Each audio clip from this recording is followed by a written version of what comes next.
300 भन्नुभएको गौशालाको कति हो गौशालाको कति हो देखाउनुहोस् त उहाँले भन्नुभयो 300 400 उता 400 उता गौशाला कति भाइ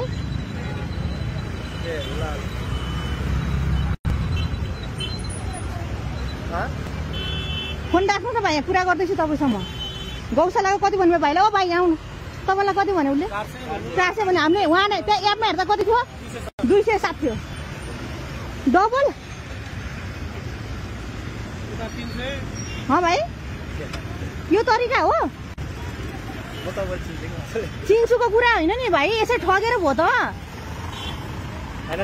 हामीले तिर्न सक्नेले तिर्छौँ तिर्न नसक्ने मान्छेले के तिर्छ त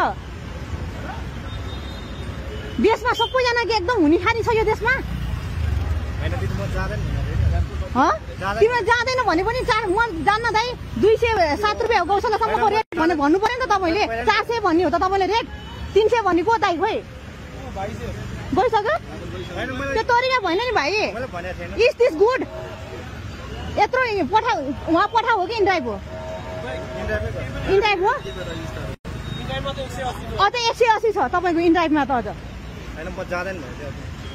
जाँदैन त जान्न भन्ने भाइ तिमीले घुर्की लगाउने हो त 400 रुपियाँ माग्ने हो त कस्टमरसँग ग्राहकसँग ग्राहक भनेको तपाईँको के हो देउता हो रोटी खाने बाटो हो तपाईँको त्यस्तो व्यवहार गर्ने हो तपाईँले अर्को कसले यहाँ ठग्यो भन्ने